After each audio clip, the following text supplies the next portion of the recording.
Wow. Okay. Well. I understand that there's this thing called an election going on, Coach. But of course, me and you, we're going to have a little fun tonight.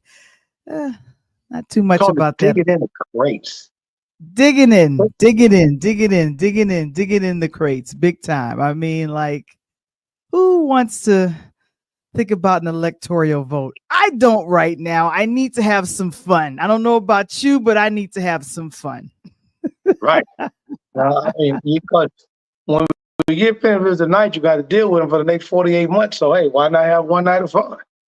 I know. And it's the first Tuesday of November. We're kicking off November. Had a whole other show planned for tonight, but then something happened and we lost a legend and we figured 7 decades of music, it's time to celebrate. It's time to put it out there how much he is loved. But of course, we're going to go ahead and let y'all know you are watching Interludes Extra presents Talk on Tuesdays. Let's get it shown. Let's get it going right now. Woo!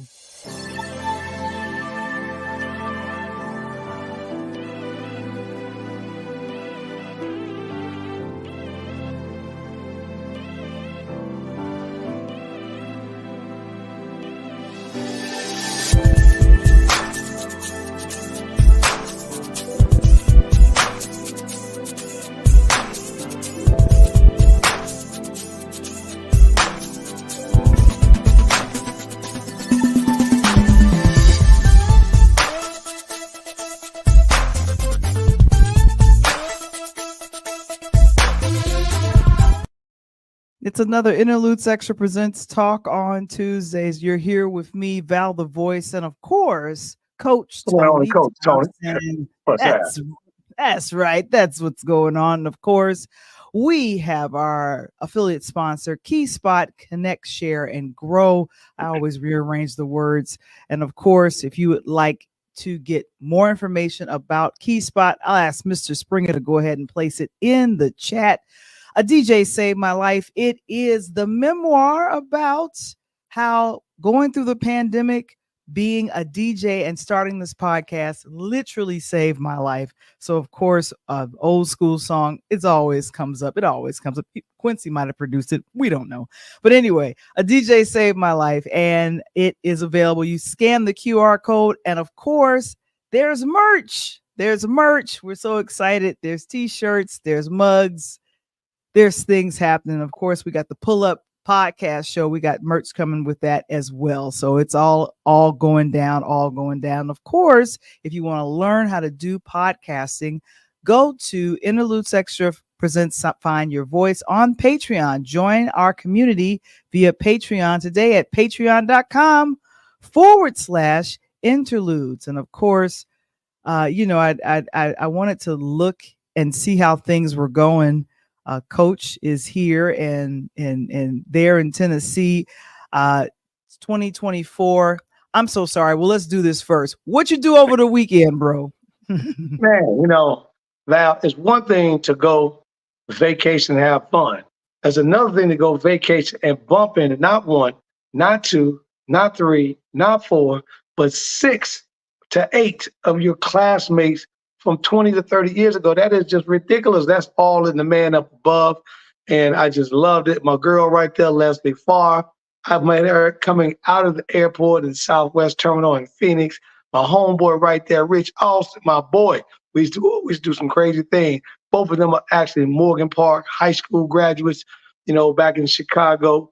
And then the rest of my classmates, Carlette and Tracy Jennings, my girl Cynthia Jennings, my boy Kelly, and then Big George, my man Carlette. So they were all out in Phoenix this weekend, Val. And hanging out with my main man and them, my boy Mike Drew with the CVS Chicago Vocational Crew. And That's right. they kind of gave a little pre Bears football party. And my boys Bob and D Spruce and Mike and all those guys, appreciate everybody. It was just awesome. I'm happy to hear that. And you went to Arizona to see the Cardinals and Bears play. We talked about this last night on the Pull Up Podcast show, but unfortunately, in that first quarter, we found out that the Bears didn't make it. It's all good. The Bears didn't make it. Well, they played the first quarter, Val. We back up the game. They played the first half. They were in the game until they made, the second week, dumb mistakes, right? We know the previous week, they didn't make a good catch. And so I was like, forget it. So I had to make sure that I was in the house. And I'm about to get that photo right there, Val, and put it on some of my merch right there. That's just that's a fly photo right there with your boy. I know. Somebody saw that photo and they said, "Man, you kind of looking like Coach Prime." I'm like, okay, I get you with that. I dig that. I know. And here's the thing, that's kind of that cool look that Coach had. He had all of his Bears stuff on, a sweatshirt in Arizona, so it was cool enough to wear a sweatshirt. You didn't get hot up in that sweatshirt? Plus I'm too cool to get hot. You know what I'm saying? Here we go.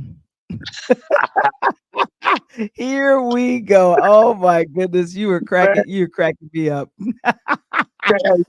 Spring, I tell you, when you cool, like cooler than both sides of the sheet, Val. We stay cool. But the temperature, believe it or not, was absolutely good. It was typical Chicago spring weather. So it was warm enough to be a nice day, but still cool enough for a jacket, if you know what I'm saying. Mm-hmm. Got you. So that is what was happening with that. So now we'll talk about the elephant in the room really briefly. That's what's happening. I'm not looking. I need to stay in a good headspace. I'm not looking. These kiwis are nervous out here. I'm not looking, but I wanted to make sure to let you guys know, both myself and Coach, we did vote. We did. Yep. We were responsible, and I did early voting on Friday here in the Chi. So I'm very proud. A month ago in Nashville. Exactly. So how the polls opened up a month ago, I was out. Skirt. Let me get that. So for right now, all we do is wait. But like I said, it is what it is. But like I said, what I've said on a couple of shows that I've done yesterday morning as well as today morning shows. What's most important is that you just go and vote. Please do it. A lot of polling places around the country are already closed, but they are still open, I think, on the West Coast and probably in that direction. So like I said, this is probably all we're going to say about voting and the election, because we're here to give you a break. That's what it is. We're here to have fun. We be politicking, but we ain't on them politics. You feel me? So that's what I got a chance to see over the weekend. If you're trying to figure out who that is BJ White, or known as Bishop White. That is whose husband? April's husband. Right, April's house. That's April. So I got a chance to see her. Now, April is a friend to the show, definitely helps us out. And of course, she's also been a guest on the show. Superstar, stunt woman, Hollywood, all that wonderful stuff. But she is so down to earth, first lady. So I got a chance to go, and there we are.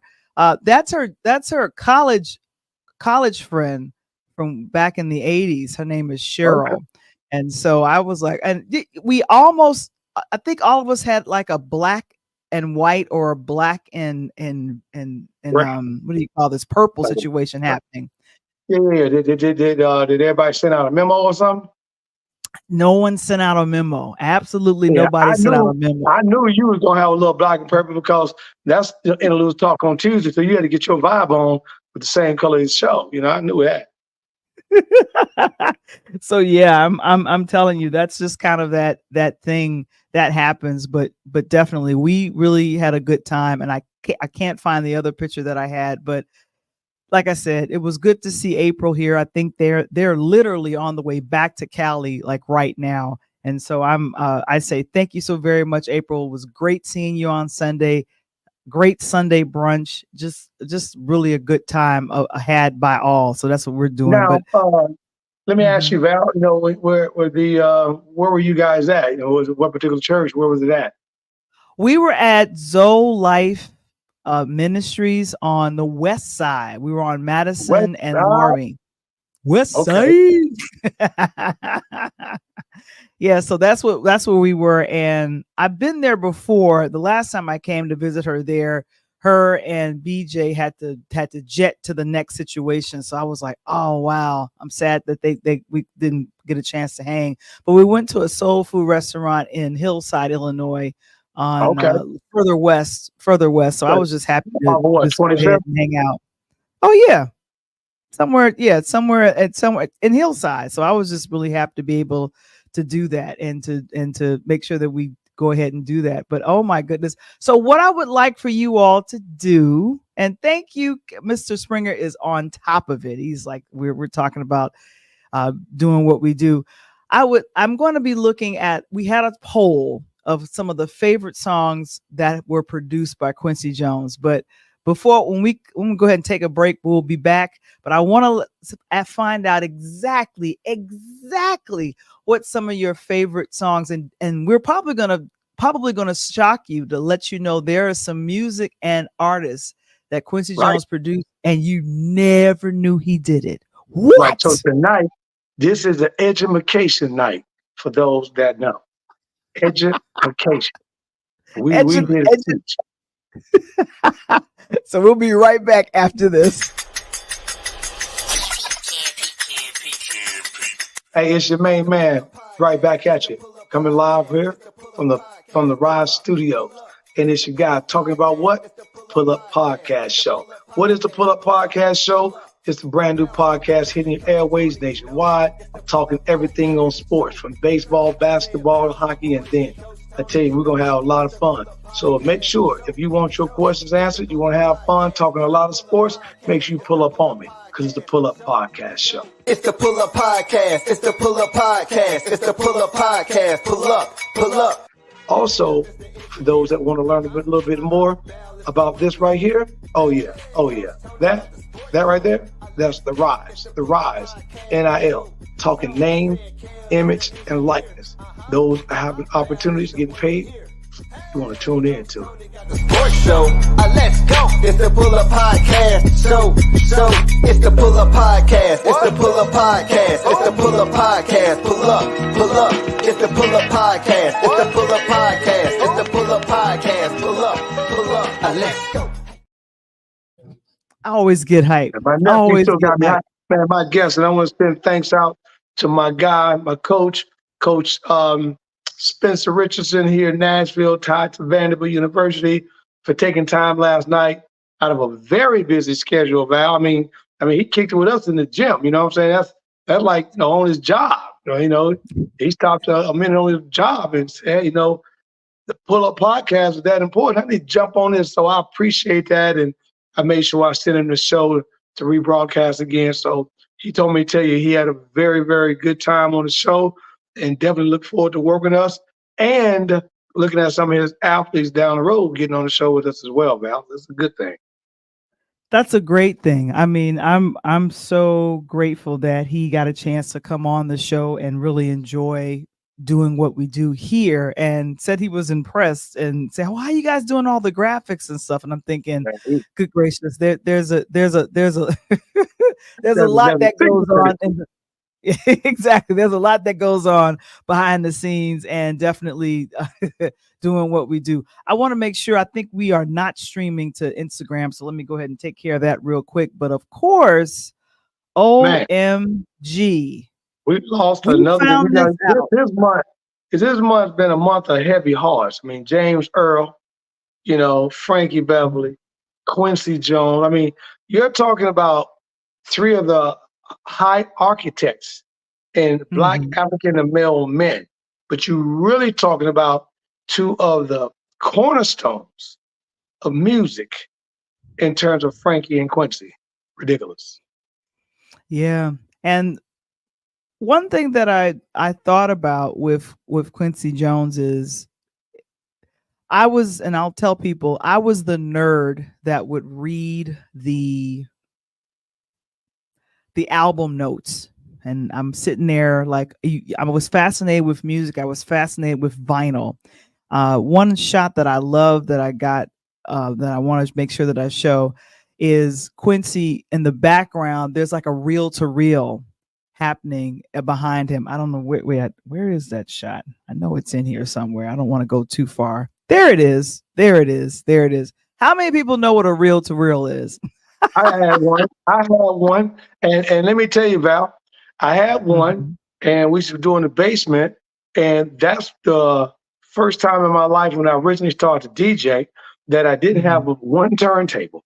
So we used to connect the reel to reel, my old man's reel to reel. He used to get pissed because we would take his old music and splice it. For those that don't know about splicing, is basically we would cut scissors, a sequence of thing, and then you got to take a piece of tape.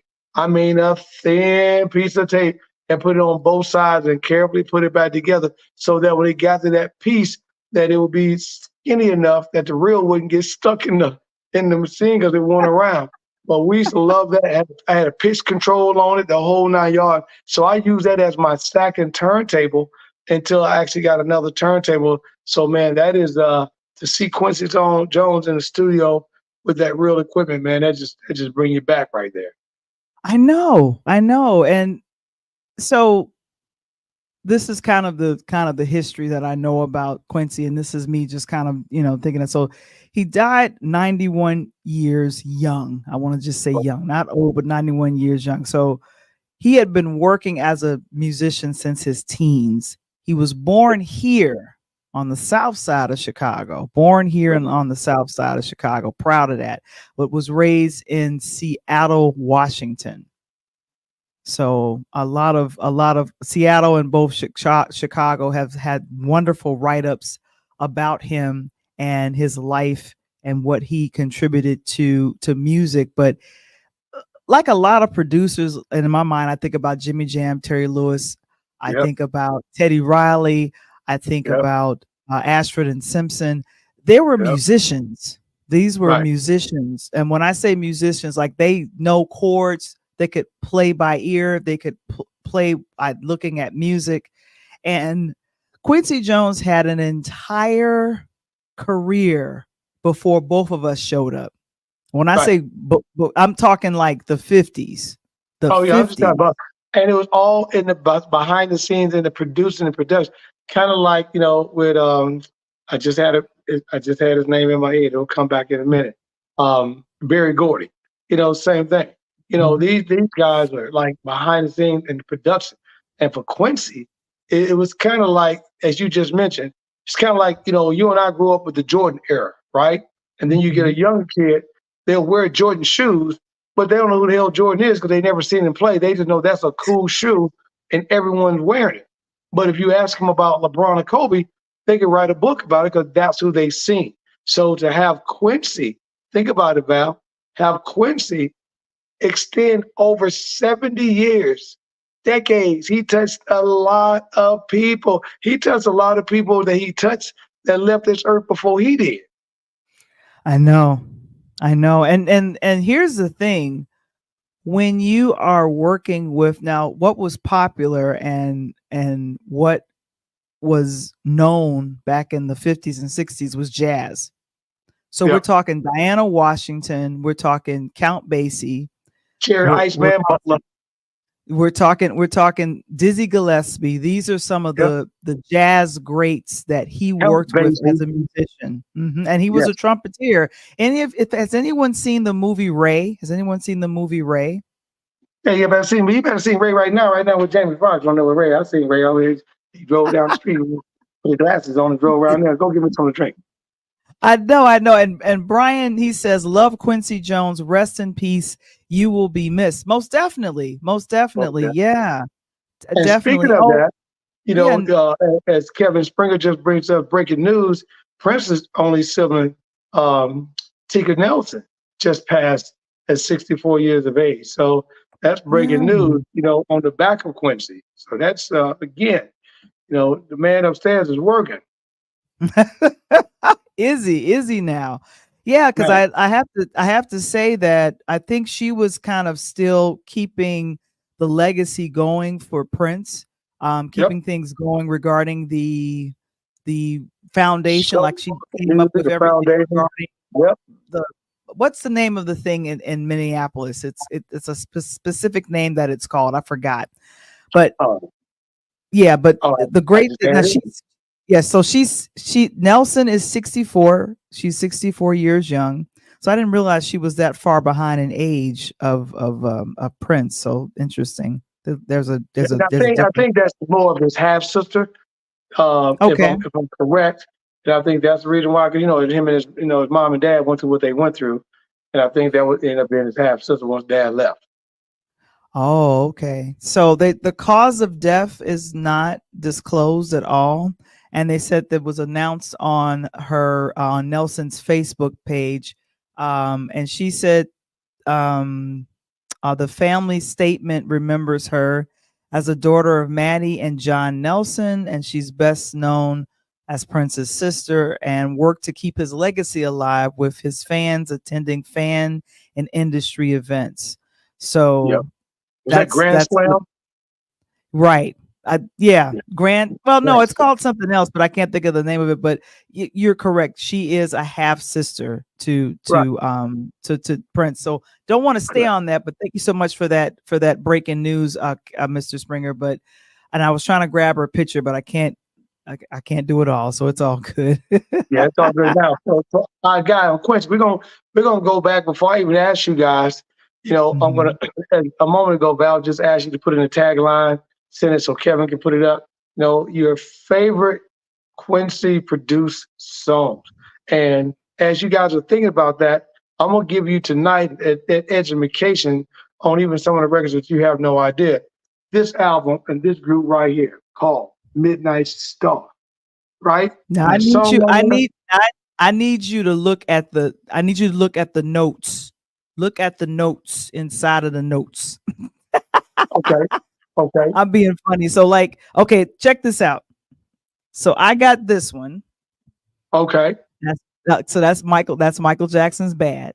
And so right. I'm gonna open this up, And and I'm the if Michael nerd. Jackson is bad, Quincy ended up producing, I think, Val, I know for a fact that Quincy's all-time top 25 list of history, 80% of that list is Michael Jackson.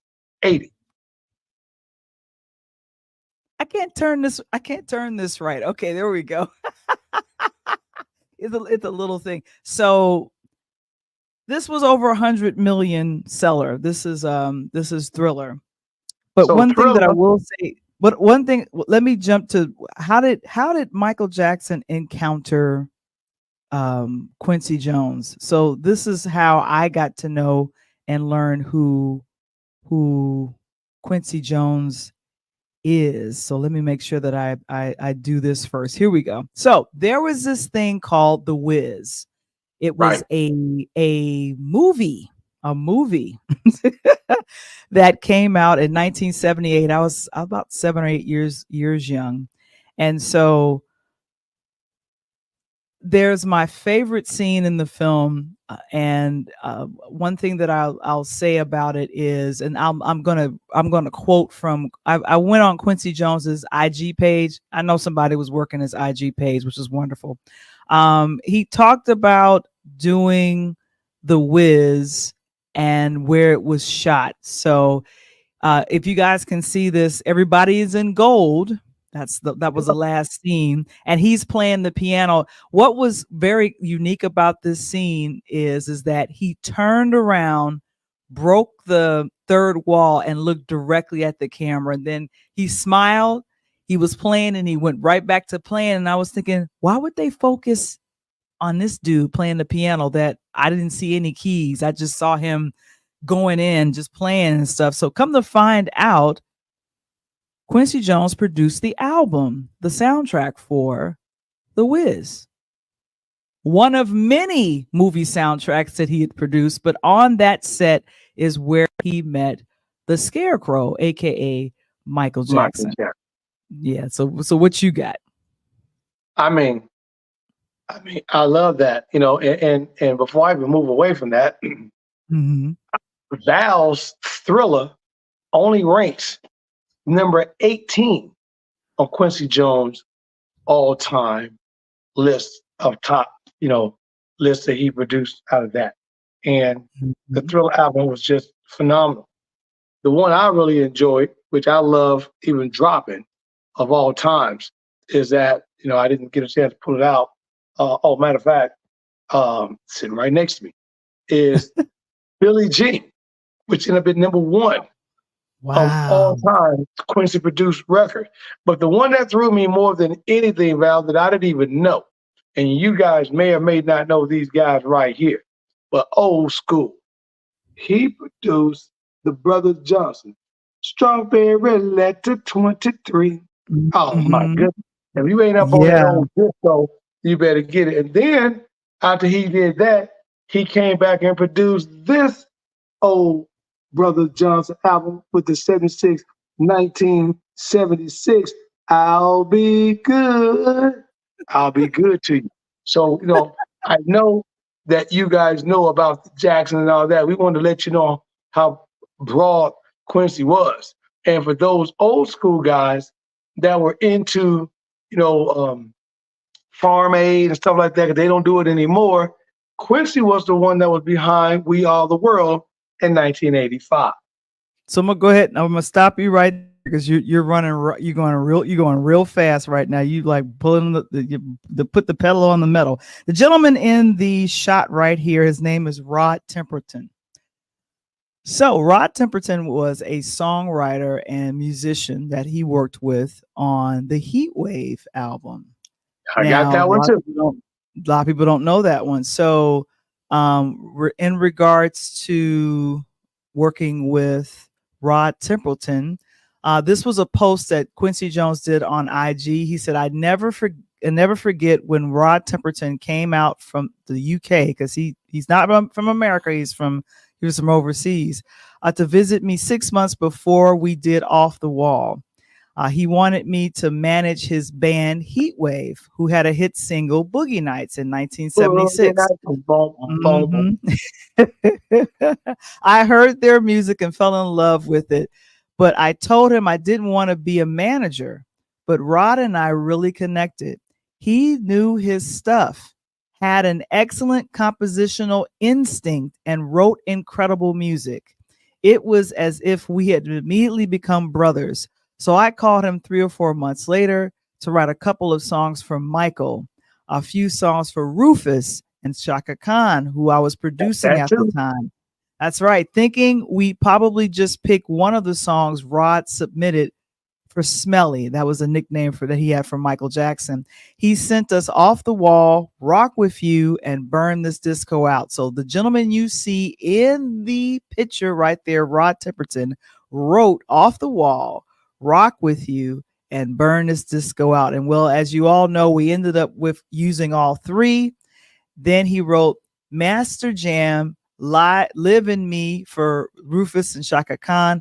And we kept working together ever since, all the way up until his untimely passing. And so I think Rod Temperton passed away, I believe, in 2017. Most famously known, Rod Temperton wrote the title track to, where's my album? Here we go. Rod Temperton wrote the title track to this one right here, Thriller. And He's the just one that think, came up with. He's the one that came up with Vincent Price doing the ha ha ha ha. Darkness falls okay. across the land. And just think, this was the brother that came with Dance with the Boogie, Get Down, cause the boogie nights will always, don't you keep on dancing, to keep on dancing. So that cut, 1976, he put that Mhm. together during the Olympic times. And if you remember in 76, what was important within 76? The Olympics. Correct. That was the Olympics when Russia and the United States hockey teams was supposed to have been a cheated situation, and the brothers gave the fish on the 76 Olympic podium. So at 76 Olympic and Boogie Nights was one of the songs that they used during that time. So it's amazing that Quincy would connect with this brother and then come back to write for one of the most prolific artists that we've ever known in a lifetime. Exactly. He was known as Q in a lot of circles. And if Yep, you see here, Michael, this was in the 84, 85 Grammy cycle. I love that Michael, chat. I think, won 8. Yeah, Michael, Michael had won 8 Grammys. Quincy had been nominated for 80 and won over 30, I believe, in his illustrious time. But the jazz music that he's known for, um, how many people remember Austin Powers? Come Just on think now. about that. I mean, so and I put up in the on in the chat that one of my favorite songs from that was produced by Quincy Jones is "Don't Stop Till You Get Enough" by Michael Jackson. And I don't know, I forgot who wrote that song, but definitely I see Rod Tipperton did the other songs. But my goodness, it amazing. That's from The Wiz, that part right there. If we could play that scene from The Wiz, oh my goodness. You got well, he didn't do that one. Quincy Jones But didn't do that one. he got one song he produced on here, on one track that he produced on here. What's the one track he produced on that? Because I got that one too. He got that "Shake Your Body Down to the Ground." So that was Quincy Jones? Yeah, I think it was. I can double check. I don't think it was. I think that was the Jacksons. I think Michael exclusively worked with Quincy on his solo projects, and that came out in '78. That album, Okay. Destiny. Yeah, but I don't Yeah, think Quincy worked on that one. I don't think Quincy okay. worked. I think he worked exclusively with Michael on his solo projects because they met on the set of The Wiz. Wiz, which is really exciting. Dionne Warwick here with Henry Yeah. Mancini, "Walk On By." That came Walk out in the on 60s. by. The original. Yeah, yeah. I didn't know that. And then of course, Frank Sinatra, "Fly Me to the Moon." Yeah, I that's didn't gonna know he always be wrote a that cut. song. That's gonna always be a cut. I didn't That's, know. that's gonna be an old school Vegas hit forever. I didn't know he did that. And of course, he's also responsible for producing and getting Will Smith hooked up with the Fresh Prince. Now, unfortunately, Quincy Jones, he was born in Chicago, raised in Seattle. Guess where he passed in Los Angeles, outside of Los Angeles? Where is that? Bel Air. Oh wow. Yeah. And So I the just Fresh been Prince. watching. I just been watching the show. Exactly. That's all I was doing was That's watching funny. the show. That's a hell of a coincidence too. You know what I mean? I totally forgot about. It was Quincy Jones the third, his only son. He has 6 daughters and 1 son, and his son worked on the Fresh Prince of Bel Air. And I think this was also a lot of these pictures I grabbed from Quincy's IG page. I wonder if he going to. I wonder if the son, because they got through season 3. I wonder if the son's going to write that piece in to season 4. Because I'm waiting on this Fresh Prince and Jazz to do their thing the way I know Jazz and Fresh Prince grew up and what they did. This show here, I don't know what the hell they doing, but hey, I got in it. You know, when them shows you get in and you can't cut it off, Val, that's what happened to me. Yeah, exactly. And like I said, he's worked with so many different people, and and of course, I forgot he worked with Stevie Wonder. Come on now, you Like, gotta know he worked with great. yeah, and I think he did what, Master Blaster?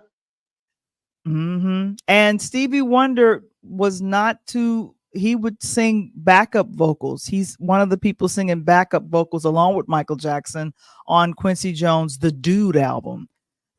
Quincy Jones used to come up with these compilation albums when he was recording music earlier. He would do all jazz, have different jazz musicians, but then in the 80s, I think The Dude was like the first album, I think at 1980. That was when you heard "Find 100 Ways." You had James Ingram, Patty Austin, and those guys would sing background on other albums. Like they were studio singers and musicians because, Quincy did a lot of that early in his career. Oh man. And then for those that think they got these nice hip hop songs, you better go back and look at where you got the sample from. Oh yeah. Now one of the songs, Boom, boom, it's boom, called boom, it's boom. called it's called I can't Vilas. forget it. Yep. Yeah, that song, Vilas. Do do. It's instrumental. Do do. So get on up now. Yeah, Yeah. you can't sit down. That's a was a Yeah. Jodeci, but that's a Joe, sample of Quincy Jones song. look at Michael McDonald. Yeah, boom, boom, boom, boom, boom, boom. I keep forgetting. Did he produce that one? Yes. I did not know that. So, and that's been sampled at least 10 times. I know. Oh my goodness. And, But like I said, and mhm. I was gonna say, and what you just said a moment ago, isn't that kind of unique? What you just said, he come out with these compilations, and this is way before compilations was even being done, Val. And Exactly. he infused it with jazz and these tremendous R&B guys. So that's phenomenal. Yeah, and I was trying to get to the "We Are the World" picture because that Yes, was let's stop and talk about Oprah. my Now girl. Oh, Oprah, that's what she had. That what she had. Over both below fly. so Oprah Winfrey was just getting started in the talk show host lane, and he Coming out was of in Nashville. town. He attended one of her shows here that was taped here in Chicago, and he was in a process of casting for The Color Purple, and he saw her and said he wanted her to audition with Steven Spielberg for the title for the role that she got. And Wow. she said that this kicked off I want to call it a years long friendship. Wow. Oprah says, oh, and this is a statement from her. Jones and Oprah's careers intersected through something different. 1985's The Color Purple. He discovered Oprah when she was hosting AM Chicago. That wasn't even national. That was just strictly here in Right. Chicago. And it was Oprah's role as Sophia in The Color Purple that launched her to new heights. After working on the film together, Oprah and Jones developed a friendship that spanned decades. They even produced the 2023 musical version of The Color Purple together. So this is a friendship that started like he would recognize talent, bring it out, and for him to recognize an acting talent in her hosting a talk show in Chicago that Oprah Winfrey show had not gone national at that point. She was Right. still local here. She was still local here in Chicago. But I feel And like mhm. I was saying, and for those that don't know, she's a Tennessee State HBCU grad. You know. Man. Yeah, so So I she didn't came I out of didn't small know little that. Nashville at that time. So that think about it. Think about you are a small reporter, Val, on the way up the ladder, and right as you take and make it to the first ledge, right? You make it to the first ledge of your career, you meet someone like Quincy Jones. I know. I know. And she said that being in The Color Purple in 85 changed her life. And I Sure. know, if I remember correctly, the Oprah Winfrey show went national, I think, a year later after she did the movie, because she had been after that movie blew her up. Like people knew Yeah. who she was after that movie came out, because she was regionally known with AM Chicago here in Chicago and in this region only. But yeah. So as they say, Wow. if you do something big, if you really gonna take it to the next level, you do it when you're hot. And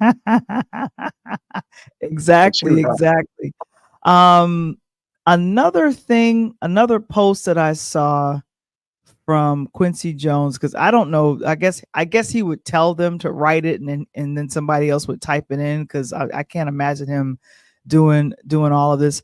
He mentioned that he was nominated for his first Grammy back in 1960. Jeez. 1960. He says back Wow. when the Recording Academy had only been around for 3 years. Wow. 3 years. And he's already been one of the black men trying to get up there and get him some medals. Now, 80 nominations later, he's honored to be a part of the hashtag Black Music Collective to help further the Academy's mission to achieve equitable representation across its membership and the music industry at large.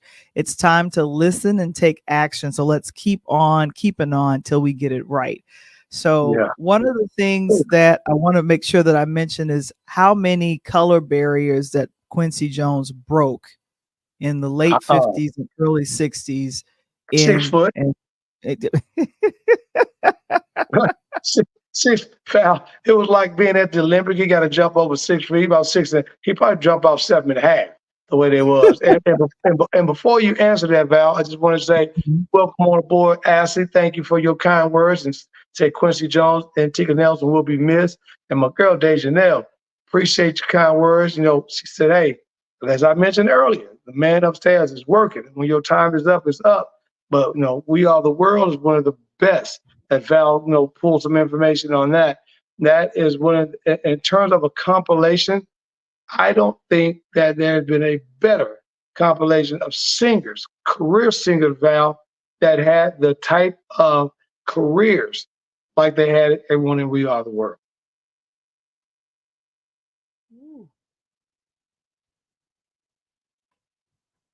sorry, I was trying to make a picture bigger. Gotta No, get it's all somebody to good. help me with this. I'm sorry. So this was one of his posts on IG, and this is Quincy Jones or his people. I'm just gonna say it was his people that did this. It's just Color man. barrier. This was a New York Times post that happened back in the 60s. And let me see if I have it here. Oh I yeah, here like we go. that group, the 20-piece band. I like that. Exactly. Thank you to the New York Times for sharing this. Much to our collective disservice, the US and Germany are two of the only countries without a minister of culture. And this communal unattentiveness to our roots has been detrimental to our individual and collective understanding of identity. Oftentimes, people don't know who they are because they have no frame of reference. Well, I'm telling you, everything is based on what has happened before us. And if you know where you come from, it's easier to get where Know you where want you to. go. Exactly. Rugrats and adults alike need to know where you come from. Plain and simple, big bands, bebop, doo-wop, hip-hop, laptop. That's all sociological. The bebop to hip-hop connection is about being aware. More specifically, being aware that all of our music springs from the same roots and it informs much of what we call mainstream music today. Dig deep. It's time to learn about music, about life, about our roots. So this was written back in, Right. I think, Jones at this time was 28 years young. Now, about to say, you see how And young he was, and you see, and that statement, Val, that mhm, statement for all you guys that are listening, that mhm, statement will still resonate today. right. Word for word, if you were in a studio with someone like Dr. Dre, right, or someone of the big producer, Rick Ross, DJ Khaled, you made that statement today, they could take that statement and blow it up on social media, and you would think that Val's a superstar. Look at the statement that she gave, because that was a statement some 50 years ago, and it still resonates today. Crazy. Exactly. And like I said, he was definitely a champion for helping other musicians, and his bass and where he started as a jazz trumpeter, he ended up being a composer. And I think when I looked at his self worth, I guess how much was Quincy Jones worth at the time of his death? $500 million. That's how much he was worth. But I felt like it should have been more.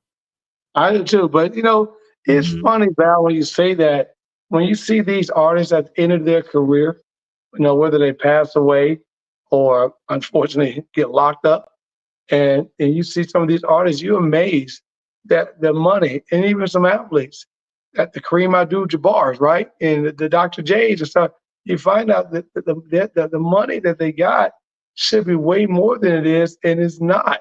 And this is why artists today, even though they're making smaller songs, faster songs that don't sound anything like the old school, but they're making boatloads of money because of the way the music is produced. Remember, you and I talked about this about 5 months ago. If Quincy Jones made an album, a Michael Jackson album, let's say, for example, the Thriller that you mentioned, I could go spend $9. It's probably what you bought for the album back in the 80s. Just go spend $9 to get that album. But I not only got Thriller, I got everything. And I think on that album, got Heartbreak Hotel, got a couple. So you get everything. But nowadays, these artists are putting out one single, 99 cents to $1.99 on Tidal or Spotify or whatever. And they got to sell 1 million copies, as Snoop Dogg say, just to make how much that album costs. That's crazy. I know. And did you have an A&R team like a Michael Jackson? Because by the time we got to this album, I don't even know if that's a real bear or something. What is that? A little tiger? That's Michael. That's a real tiger. But look at that album. Here's what's so funny. Now that's the album that you got. That's Thriller, and you can open it up. I mean, and here it is, the album from Destiny that you can open up and look at them. Oh, that's when Michael was still doing his thing. And that's some boy. I've been listening to a lot of Jacksons because of Tito's recent passing, and so yes, that's breaking my heart as well. But I'm like, Michael was able to truly establish himself as a solo artist with Quincy Jones's help, big time. Sure, exactly, and that's again like Oprah Winfrey, Val, being in the right place at the right time. Yeah, right? You remember Bad, right? Come on now, who's bad? Look again. I totally forgot about this in the opening. And you can open the album up, but they don't make that no more like that, Val. You're not finding albums that people you can't find that no more. Can't. And so and like I said, I was the nerd. Like, do you see all of this? I was the nerd that would read through who was the musicians here, who wrote and produced stuff. Let's see. Yeah, produced by Quincy Jones for Quincy Jones and co-produced by Michael Jackson. He had his little feet there. You can't see it, but dude, I nerded out on these albums back in the day. I'm sorry. I'll tell you, it was just I nerded out on like Rick James. I'm busting out on a serious phone. It's busting out. My bad. I gotta bring it back. Oh my gosh. So Janelle said, We Are the World. There's a wonderful documentary. I don't know. We talked about this when it came out months ago. Me and you, Coach. We talked about it. And I think it's called The Greatest Night in Music. And we talked about how they had Sheila E. come to this. And she spoke about they just wanted to get to Prince. They didn't really want her. They wanted to get to Prince. And she realized that they didn't really want her. And she felt some kind of way about that. Right. And then there was a couple of musicians that were completely nervous and I really couldn't sing through their parts. And there were people like, kind of pacing them and helping them get through it. But Quincy was very, I want to say, like, we're going to do this in one night. I don't know how he organized it, but he had them do all of the chorus, I think, first, and then he did all of the solo things later. And so, to kind of hear the couple of takes of what we know, I think Cyndi Lauper going into another part, and I was like, oh, I didn't know it sounded like that before. And he was like, do it again. That's incredible. I mean, that's kind of like, you don't get a chance to get involved. So that'd be just like somebody asking you to get to me. Like, oh, that's my man's in them. But you can't get to Coach Tony without talking to me. You know what I'm saying? So it just gets to be a situation. And again, it goes back to what I just mentioned a moment ago. think about this, the one of the greatest nights ever. You and I talked about it.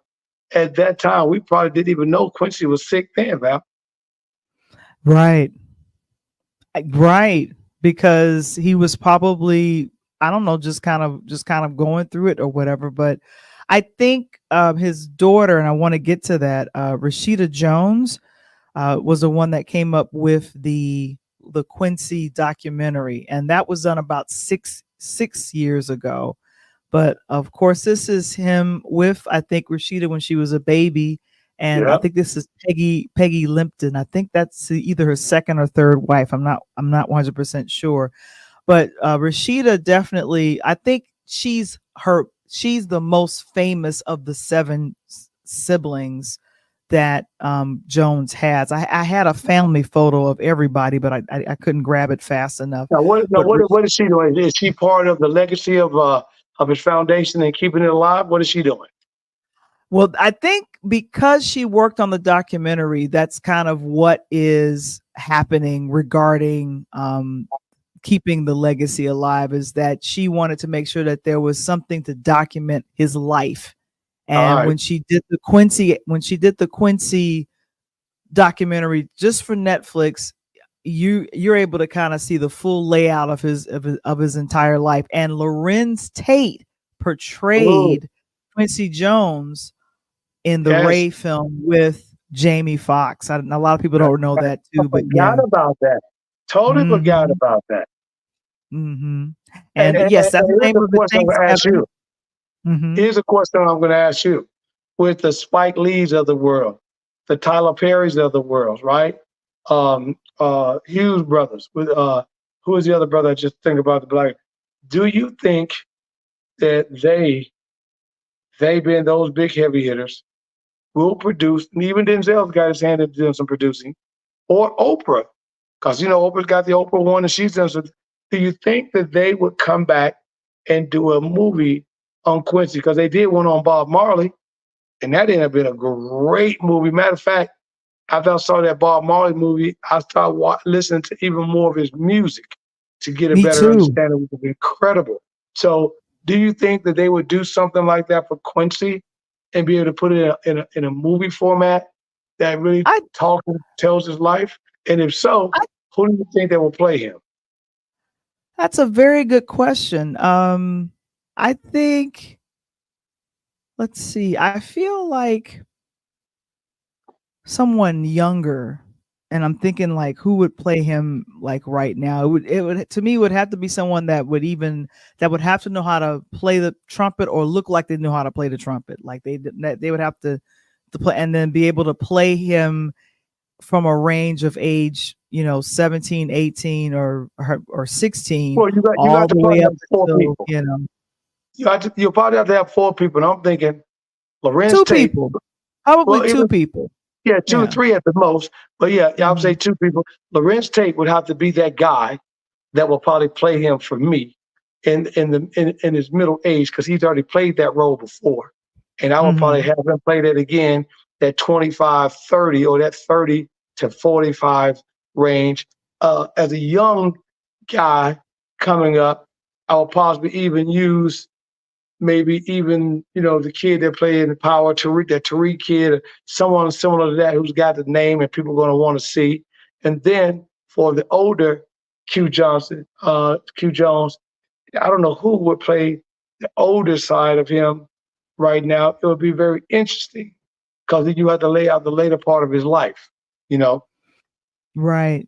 So I am the literally the jury is out on exactly who would be the person that would portray him. There's a lot of people that come to mind. Lorenz Tate did a great job of portraying him in the film Ray. I do remember that. I right? meant to get a picture of that, but I didn't grab that fast enough. But definitely, I feel like there's a couple of young actors, some of the actors that I saw on some of the Tyler Perry shows that are currently Yep, popular and hot right now. And then I would love to see someone play him as a young person. But yep. the one thing that I will say with Quincy is that Now this is the thing I wanted to mention. This was his post on his 91st birthday. Wow. And I want to make sure, I don't know who took the picture, but I think this picture is just really, really. Now, wait a minute. Now, Kevin Springer says, as probably an older Quincy Jones, Jeffrey Wright would be perfect. I think Jeffrey Wright would be brilliant as Quincy Jones, especially in the latter half of his life. I think Right. that would be Yeah. wonderful. And Because so, you have to break his career down. I don't think, Val, that you could get say, for example, a Lorenz Tape type person to play that young and middle, because you would have to, as what you just said, you would have to gather that young Quincy from Chicago and that young Quincy that went to Seattle, and then the mhm, life and what happened, because we're talking about 50s, 40s and 50s, 50s and 60s, when, at that point, life wasn't so great for us. We right. were still throwing them haymakers, and for him to break Mhm, out and allow music, right? That music mhm. note, the jazz note, take him to another world and then be able to accelerate that. That's phenomenal. For more than he's been involved in music than some of these people have been from day one to their lives. And then the people that he touched along the way. So you have to have someone like Jeffrey Wright. I like the Jeffrey Wright, but the question is, will they put this together? Yeah, I think they will. I think they will. So this is what he says. You can't quite read it because this is kind of tiny. So I made sure I made it bigger for myself. He posted this when he turned 91 back in March. This life that I've been blessed to live is not one that I take for granted. As a little black boy growing up on the south side of Chicago, making it to 91 wasn't even a dream because it Right. never seemed possible. But I stand before you today. I am grateful for every person who lent me a shoulder to stand on, from Count Basie to Nadia Berlanger to Joseph Pohl, to all the individuals who told me I was worth another day. To all y'all out there, never underestimate the positive impact that you can have on a kid's life, because it just may be the difference between them making it to 19 or 91. There Thank you go. you for all the beautiful birthday wishes, and I pray that I can continue to pass down what the greats have given to me. Keep on keeping on. I am Wow, that is Quincy Jones. um, Quincy that's Jones. amazing. And I heard Hmm. someone today speak. I listened to this podcast, and they spoke and said pretty much what you just said out of Quincy's mind verbatim, is that doesn't matter where you end up laying your head at, but it's where you're Hmm. from that you can always, transition to or go back to. And as much as he did on the West Coast, that note talks about him being a young black kid coming up in the city of Chicago. And we already know his brother came up during the time in Chicago, talking about to the 63 Democratic convention when they burnt the city down, all the other stuff that was going on. And like you said, Right. just to come out, Huey Newton had been to the town, the Black Panther was prevalent there. So him to come through all of that stuff. And again, Val, that music note, that jazz note, that music, put him in a different realm and took him away from that, and then be able to not only take him away from that, to then excel in that, and then become one of the best people that we know as an African American musical figure. Man, Yeah, let's relax. and I tell you, the education that he gave me as a child, and I got introduced to him at age 7, age 8 through the Wiz. So every time I think, and I wouldn't be seen green, wouldn't be caught dead red, cause like that is rolls off my tongue, and I'm walking. I used to walk and mimic what the dancers were doing. Oh, I'm like, okay, I got the dance going. I'm doing my thing. But what was iconic about that scene is that it was shot in the former where the World Trade Center used to be. Yes. because it was shot in the 70s. So when I moved to New York and rewatched The Wiz and realized where they shot, I was like, oh my gosh, they shot it right over here. Wow. I only had a chance to enjoy that site for a couple of months because I moved to New York 3 months before September 11th. So sometimes when Wow. I watch that scene, I get a little emotional because I'm thinking like, wow, you took away some history that's been recorded. And because I was trying, did they shoot that at the Trade Center? Yes, they did. The former World Trade Center. So Ashley, You thank you know, so much for saying that. Thank you. and you know what is important about that, Val? Hmm. You kind of referenced to it earlier, and that is when we are musical artists, right? The Michael Jacksons, the Princes of the world, you have a greater tendency, right, to remember those because they were in front of the stage. They were Hmm. performers. But when you got the Quincy, Jerry John, Jimmy Jam, Terry Lewis's, who are behind the scenes, right? Dr. Dre's behind the scene now from a younger kid, but he was in front of the scene as he rocked off. And that, you know how difficult that is when you're the man behind the curtain that really nobody knows, nobody sees. The good, really cool part about it is that you can walk down the street in public because only a handful of people really gonna know you. They know your name in black and white, but they probably never seen you. But when you get to be an icon like Quincy and you've already been out there, you've been around the places, you got your kids, again, this is one musical figure to me that will be very, very, very difficult to replace.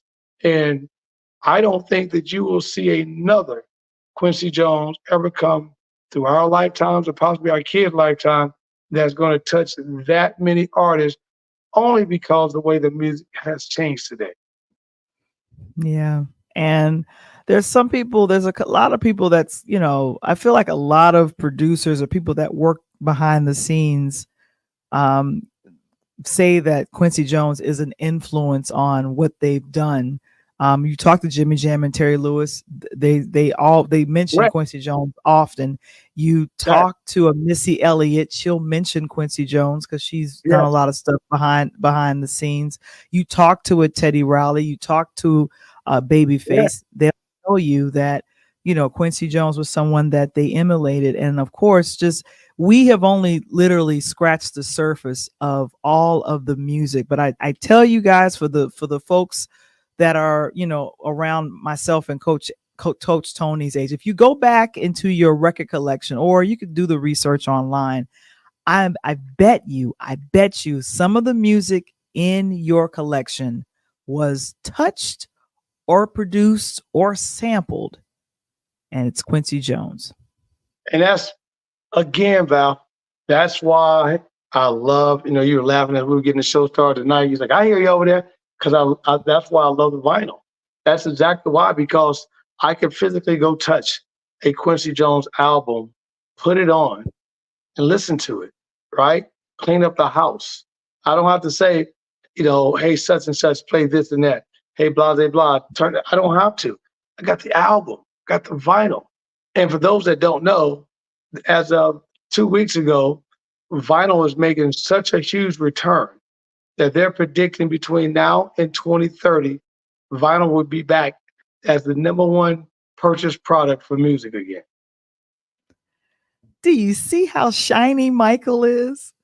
And I'm Michael telling is 40 years young because I've had this since I was blah, blah, blah, blah. you, hey, I got it. But my Michael ain't that shiny. Michael ain't that shiny. You've been working him out. You've been working him out. He's shiny, but Oh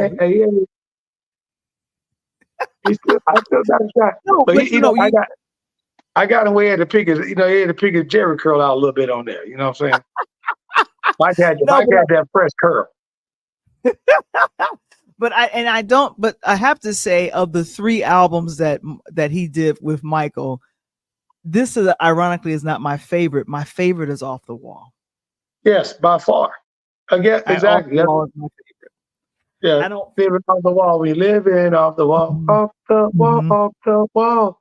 I'm telling you mhm, that, and I love Can't Stop Till You Get Enough. That was done, man. Can't stop till Mhm. you get it. Now keep on till the folks don't get it. Man, I'm telling you, And Michael mhm. dropped some change.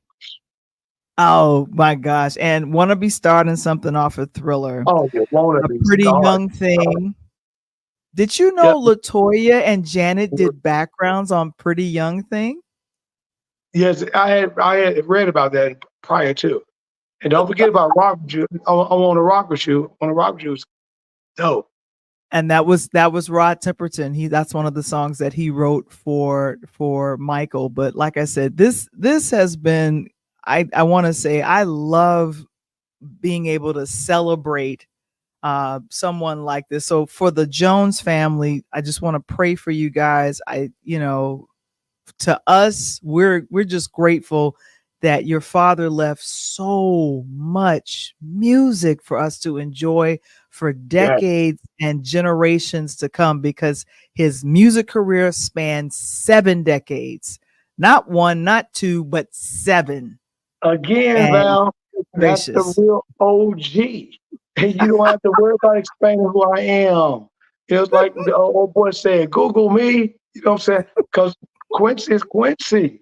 And I'm just hoping that the kid, now here's a, oh my God, Val, I just thought about something. And I know I'm What going you to have to do it. And I'm about to send you pictures.